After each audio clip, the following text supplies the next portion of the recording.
ग्राम छातापाट के एक बाड़ी में दंतैल हाथी ने मचाया उत्पात। करतला ब्लॉक के ग्राम छातापाट में एक दंतैल हाथी लगभग 7 से 8 दिनों से विचरण कर रहा है। घूम घूम कर किसी की बाड़ी तो किसी की झोपड़ी को रात में नुकसान पहुंचा रहा है, जिससे गांव के लोग परेशान हैं। बीती रात भी कई घरों के बाड़ी में जमकर उत्पात मचाया तथा खलिहान में रखे धान खेत में लगे गन्ना व केला को नुकसान पहुंचा रहा है। गांव के दयाराम पटेल ने बताया कि रात को 2 बजे के आसपास हाथी विचरण करते हुए उसकी बाड़ी में आया तथा बाड़ी में लगे केले, गन्ने तथा करेला, बरबट्टी, भिंडी, लाल भाजी जैसे अनेक सब्जियां लगाई गई थी, जिसका हाथी द्वारा नुकसान कर दिया गया।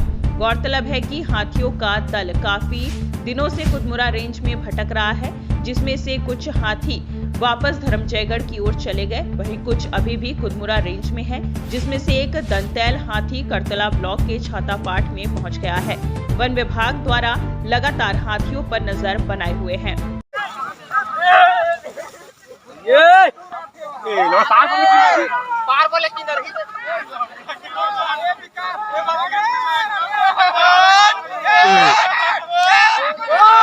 मेरा नाम दयाराम पटेल है। ग्राम पंचायत जामपानी, जनपद पंचायत करतला, जिला कोरबा, छत्तीसगढ़ का निवासी हूँ सर मैं। तो क्या घटना घटा है आज? आज रात में 30/7/2024 को मेरे यहाँ रात में एक दंतैल हाथी घुसा था और दंतैल हाथी जो है मेरे गली से घर अंदर घुस गया। आंगनबाड़ी में मेरे रात में मेरे बच्चे लोग 2-2:30 बजे बाल बचे हैं और बाड़ी में घुसकर मेरे सब्जी जो मतलब हो रहा था, निकल रहा था, उसको नुकसान कर दिए हैं और केला और आपका बरबट्टी या भिंडी वगैरह को पूरा खा चुका है।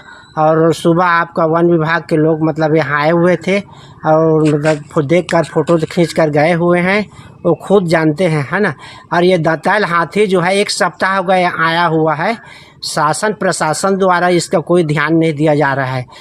पता चला है यहाँ तक कि हम लोग कल अपने बीडीसी जनपद सदस्य श्रीमती देवी रजवाड़ी को वहाँ जन दर्शन में आवेदन देने के लिए बोले थे। वो गए थे तो वहाँ पूछे वन विभाग के आदमी को, तो वन विभाग के आदमी को फ़ोन करके बुलवाए तो फॉरेस्ट विभाग से पता चला हमें कि वहाँ दंतैल हाथी नहीं है, जबकि 1 सप्ताह हो गया है ना।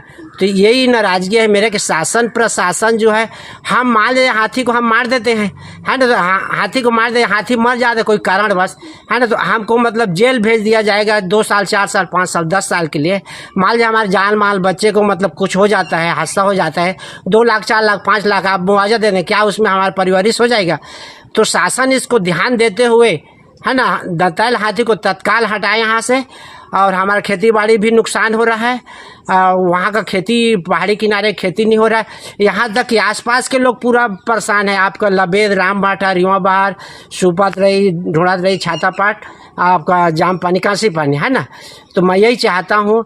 और रात में क्या है, बच्चे मतलब बाथरूम वगैरह कहीं भी घर से तो निकलेंगे ही, हालांकि घर जो है मतलब वो दरवाज़ा बंद रहा है, लेकिन घर से निकलेंगे तो उसमें तो रात में यहाँ तक लाइट भी नहीं है हमारे यहाँ। हाँ, लाइट विभाग वाले विभाग को मतलब हम लोग बोल चुके हैं कई बार कि यहाँ को लाइट को सही तरीक़े से बनाया जाए, सही तरह से। तो ठीक है, बनाएंगे पटेल जी, बनाएंगे, हैं, ऐसे करके बोल देते हैं, उसके बाद उसका कोई ध्यान नहीं दे। आज भी रात में लाइट नहीं था, है ना। तो हो सकता है कहीं अचानक सामने में फंस जाए, अचानक हादसा हो जाए, तो शासन क्या करेगा इसके लिए? हाँ भाई, हमारा ही जान माल तो जाएगा ना। तो और कोई इसमें गुंजाइश तो की कोई बात? शासन से क्या मांग करना चाहते हैं? शासन से मैं यही मांग करना चाहता हूँ कि मेरा जो है खेती बाड़ी का जो नुकसान हुआ है उसका मुआवजा चाहिए मेरे को। अच्छा, और आपके अलावा किसके किसके यहाँ कुछ? यहाँ रामलाल का हुआ है, बाड़ी का हुआ है, और श्याम सुंदर का, आपका निरंजन सिदार का, है ना, 2-3 जने का हुआ है और मेरा खुद का हुआ है। तो शासन इसको ध्यान देते हुए इसका तत्काल निराकरण करे भाई।